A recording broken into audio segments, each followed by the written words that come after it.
from Colorado, and the Myles Garrett news, as he has been reinstated by the National Football League, and he's okay to rejoin the Cleveland Browns for next season. We'll wrap it up with one final thing.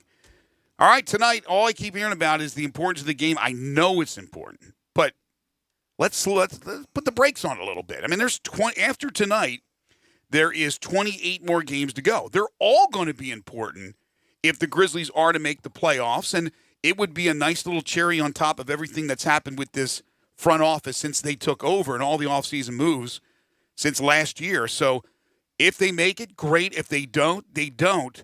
But it's going to be a daunting schedule the rest of the way, and it begins tonight with the first of three against Portland. It's the only home game of the three against Portland. So tonight, a chance to watch one of the hottest teams, but one of the hottest players in Damian Lillard. Carmelo Anthony is with Portland. He's helped them since their acquisition of him. C.J. McCollum. This is a good team, but it should be a real nice battle tonight at FedEx Forum. Yeah, I mean, with Portland losing last night, you win tonight. You got a 4-game lead on them. Means you only have to win one of the other two to have the tiebreaker against them. Tonight is a very important game.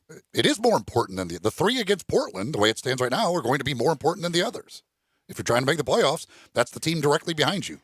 Yes, but there could be games coming up, the final couple of games of the season, where you have to win 2 out of the 3 against whoever is remaining on that schedule to get to the playoffs. Those games obviously are way more pivotal. They're all important. It's hard for me. But we haven't got to those games yet. So I know. This is the most important game because we haven't gotten to those. Up to this point. Yeah, if you want to say up to this point, yes. But people aren't saying up to this point. They're saying it's the most important game.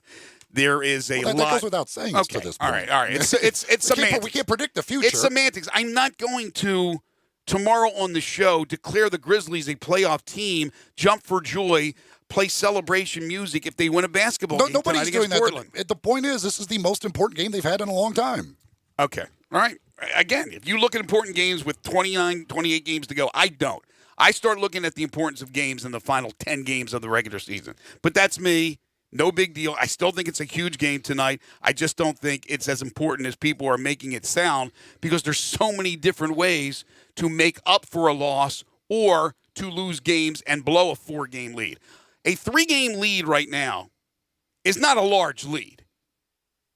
There's still plenty of time to make up 3 games. A 4-game lead, obviously, it's a little bit tougher, but still 28 games to make up 4 with the schedule the Grizzlies are going to play. Well, but 4 games is a lot better than 2. Okay. I understand it. I don't think you do. I don't think you comprehend it. No, I do comprehend it. I just think we're making this to be What more important game have they played in the last couple of years? Well, I always think the Martin Luther King Jr. game is way more important. The game is more important? The whole day is more important. It's a bigger event, but the game isn't more important. Well, if you think about it, that was the game against New Orleans, who is coming on strong now with Zion Williamson, and you got beaten up. I mean, we can go back and nitpick and look at other games, and, that was important. You lost that game. And if you won that game, maybe you would be in better shape. I mean, there's all kinds of things you can do. It's a nice game tonight. I am excited to see it. I got family in town from Florida. We're going to go and watch it as fans. So, yes, I'm excited to see the game. And we're going to give you a chance, as I mentioned, our listeners out there, to win some tickets later on in the show. It's the final game before the All-Star break. The Portland Trail Blazers come in at 25-30. The Grizzlies are 27-26.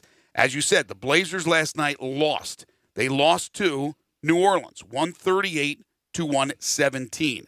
Zion Williamson, 31 points, 9 rebounds, 5 assists. Some people out there on social media are throwing it around that maybe people jumped the gun too soon on John Morant for Rookie of the Year. I say hogwash. This guy is phenomenal, Zion Williamson. But even if he plays every single game the remainder of the season, he's going to play, I think, a little bit less than half of the games. There's no way you're giving a Rookie of the Year award to a guy who's played less than half the games. And it's not that it's a consolation thing for John Morant. John Morant is earning Rookie of the Year. Player of the Month in November. Player of the Month in Rookie Player of the Month in November. Rookie Player of the Month in December. Rookie Player of the Month in January.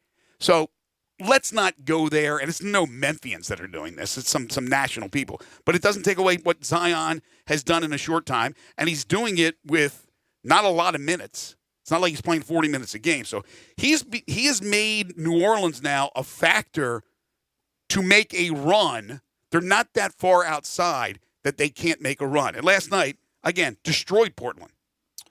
Yeah, the funny thing about the Zion, of course, he had the debut that caught everybody. He still has not made another three-pointer since that night. He went 4 for 4 in that first game. He has not made another three since. He's only attempted 6 more. He's 4 for 10 on the year from three-point range after going 4 for 4 in his first game. Wow. How about that? So everybody keeps he's shooting 40% from three-pointers. Well, yeah, okay, he is. That is correct. It's on 10 attempts in 9 games, and all 4 of the makes came in the first game that he played. So it's not like he may not be a 40% three-point shooter. I'm going to guess he's probably not going to be a 40% three-point shooter when it's all said and done. But last night he was fabulous. He's just got an explosiveness to him that, quite frankly, at that size you shouldn't have. Like it is just crazy. Some of the moves, how quick he can be and how explosive he can be, when you think like how big he actually is. Well, we throw the term freak of nature around kind of haphazardly. He is an actual freak of nature. He's something we haven't seen. And a lot of times when he gets it down low and he's going up to power one down, they ain't in his way. Nobody's taking a charge from Zion Williamson. They're moving. So those people are, we pray for their souls if they're going to stand in front of Zion Williamson motoring down the court, because he can move for a big man or trying to go up for a big-time dunk. So he's been a difference maker. There's no question about it. Nobody's arguing that. But, again, a guy who's played 7-8 games compared to what John Morant has done. And John Morant, coming off a triple-double, has been sensational. When you have national people saying he should be on the Western Conference All-Star team. When you say other people going, where is John Morant on this U.S. Olympic squad with the possibility to go and play for the United States in the Olympic Games this year? That's high praise, and that's exactly what we have. So, and then again, couple in the fact that you're going to have a guy who's played maybe half the games. It's not even a discussion anymore. You're going to see some of the new Grizzlies tonight. Now, you're going to see all of them, but Justice Winslow is not going to play. He's going to be on the bench. But Gorgui Dieng and Jordan Bell are also new to the Grizzlies, and both are available tonight. I would imagine we're going to see Dieng. Not sure about Bell. And Dieng yesterday said he feels like he's been with the Grizzlies for 10 years because he was embraced so quickly. He was there in the locker room when they celebrated Josh triple-double.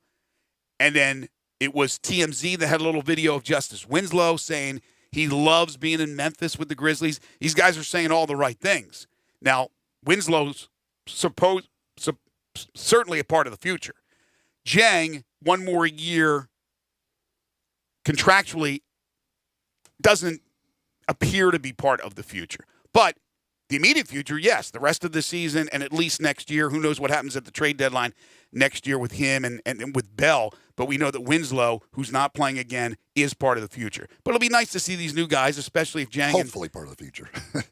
Yes, if he stays healthy. Yeah. If stays healthy, and they would have to be able to re-sign him eventually. Exactly. But it'll be nice to see these guys on the bench, and if a couple of them get onto the court or just one of them gets onto the court, that'll be nice too. I'm sure they'll get a very warm reception from the Grizzlies fans. Oh, there's no doubt. And yes, it would be nice if Winslow could be out there, and you could add him right into the lineup, but they'll have to wait, and we'll see when that is. Hopefully it's not too far down the road. But Gorgui Dieng certainly, I think, has the ability to provide some help right away up front with this team, especially if you end up in games where Jaren Jackson Jr. gets in foul trouble. Oh, that has not been nearly the issue here recently that it was early in the year and going into last year. But Dieng certainly should be providing minutes to the Grizzlies right off the bat, I would think, starting tonight. The Forbes annual list of the teams and their values with all different sports, they did the NBA one recently and saw this come out yesterday. The average team in the NBA is now valued at $2.1 billion. The average team, $2.1 billion.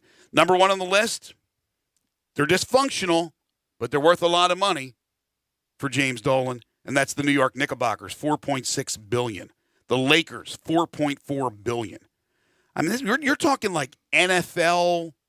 You're talking Manchester United, some of those big soccer clubs, the worth, which just 10 years ago, 15, 20 years ago, was like unheard of that you were going to get this kind of worth for these teams to average $2.1 billion. Lakers, I said 4.4. Golden State, 4.3. Then you drop down. Chicago is fourth. They're at 3.2. Memphis is last, a 30th out of 30. And that's not a surprise, but I thought maybe they'd sneak into 29 over the Pelicans. They are worth $1.3 billion, but still nothing to sneeze at. At $1.3 billion. What was it? Do you remember what Heisley purchased the Grizzlies for, and then moved them here to Memphis? Heisley purchased yes, what it was. I was not around at that time, so I have no idea. And then, if anybody remembers what that purchase was, and then what Para bought the Grizzlies for from Heisley? Para was like $365, something like that. I mean, you would take that investment. $300 million, I think between $300 and $400 million, if I remember correctly. Yeah, you take that investment in a second. If you had that kind of money to lay out $300-400 million, and you're last in the league, and you're still valued at $1.3 billion. Isn't that crazy? What's that, 4 times what he bought it for? Or more? A little bit more? Right, about 4 times. Yeah, about 4 times. I see here that Heisley bought it for $160 million. Yeah. And again, you're talking, 2000, around the turn of the century? We're not talking about 1970. Man, that is absolutely amazing, the worth of these teams. But the value of these teams. But anyway, tonight, huge game. We'll talk more about it as the show progresses, give you a chance to win tickets for tonight's game. College basketball tomorrow. The Tigers will be on the road at Cincinnati. Penny met the media yesterday, said the team isn't confident right now. Boogie Ellis met the media, said there's definitely some bad energy. Well, they better change that in a hurry. At Cincinnati tomorrow, and at UConn on Sunday. 2 huge road games. If you can get these games, you're back in the hunt. You lose both of them, I think it's sayonara.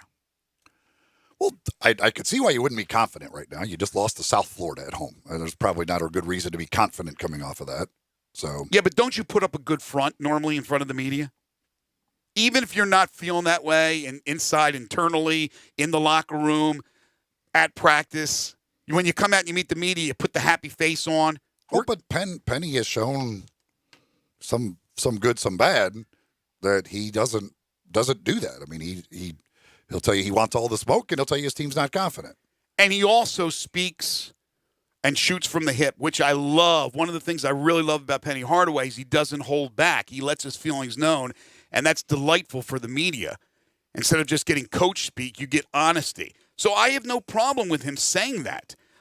It's hard to swallow when you're a Tiger fan, wondering, how did it get this bad? But those injuries are mounting, and certainly the expectations before the season are dissipating, and it makes it a lot harder. But you got to find it. You got to dig down deep, and they faced adversity a lot this year, and they've battled back from the adversity most of the time. But they're going to need to battle. Cincinnati has played pretty well the last week or so, 15-8, always tough at home, and then UConn on Sunday. A couple of other things real quick, and then we'll be joined by Mike Bianco. Again, if you have not heard the news, NFL news today, they have reinstated Myles Garrett. So he ends up serving 6 games, suspended last year indefinitely for swinging the helmet and making contact with Mason Rudolph, the Steelers quarterback. Are you okay with this?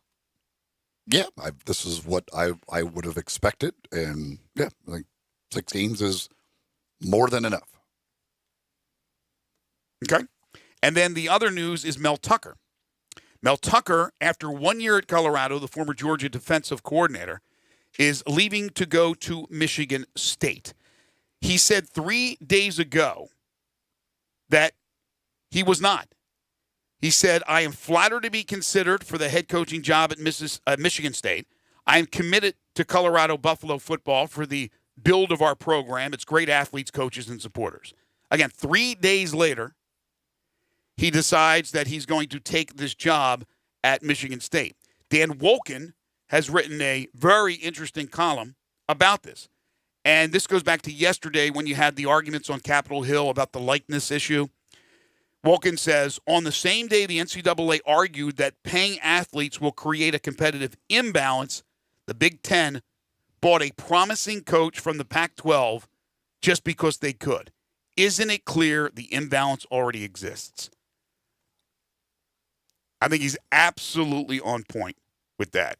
It's just they came back with a bunch of money. I mean, dude's doubling his salary, according to reports, going to over $5 million. Somebody comes back at you and says, "Hey, how about this?" Sometimes you go, "Oh, okay.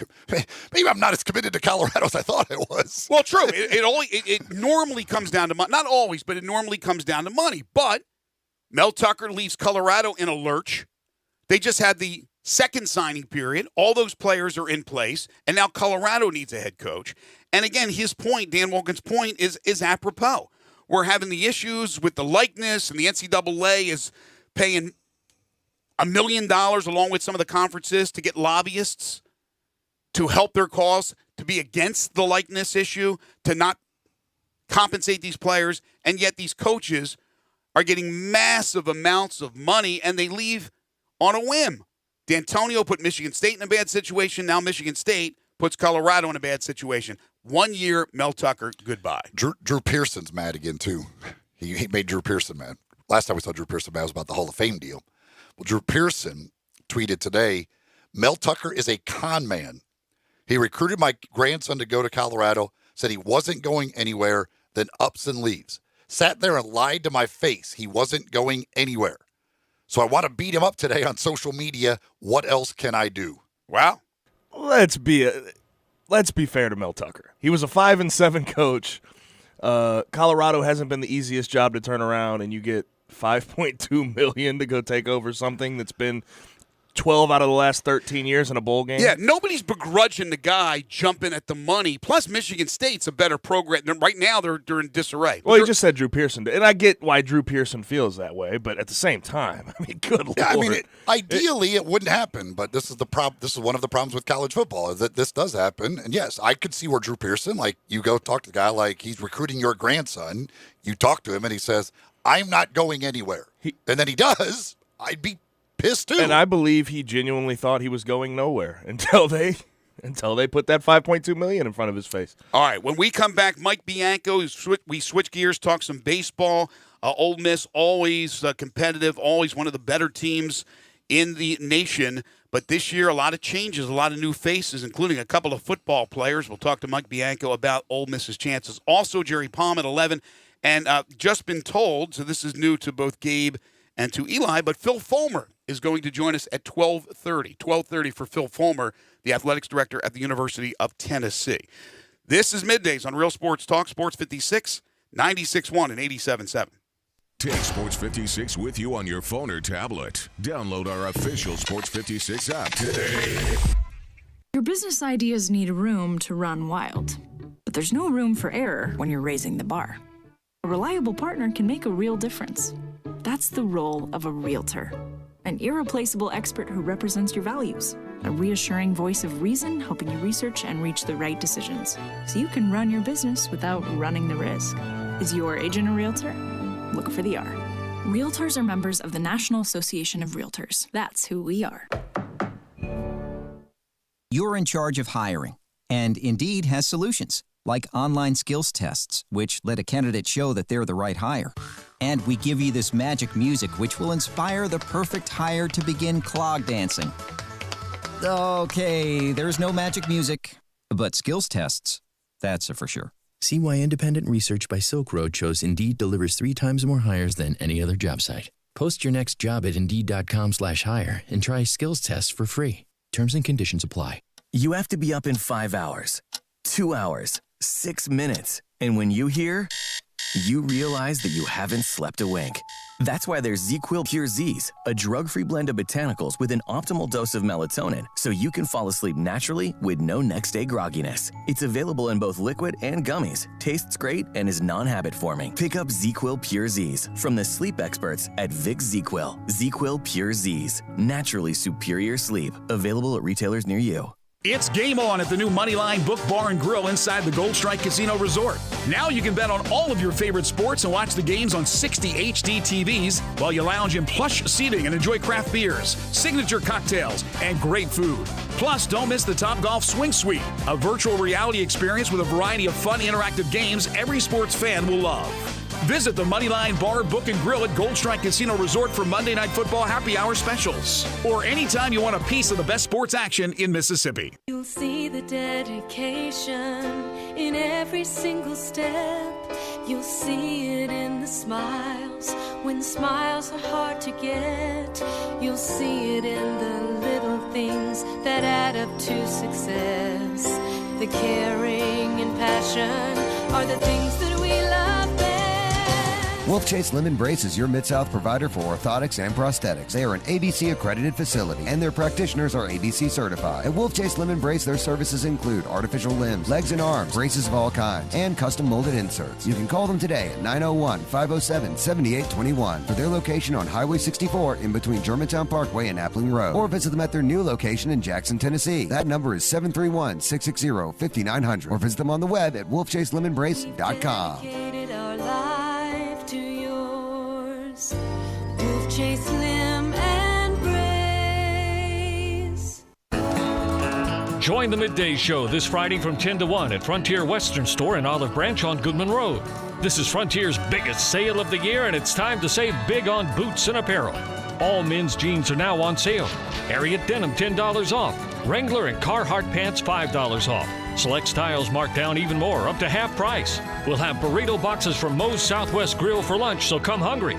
Join us this Friday from 10 to 1 at Frontier Western Store in Olive Branch. Now, back to Sports 56 Middays delivered by FedEx. This hour of Sports 56 Middays is also brought to you by James Gaddis Jewelers at 4900 Poplar. Here once again are Greg Gaston and Eli Savoie. Welcome back, everybody. 10:28 on a rainy Wednesday. The weather, at least the rain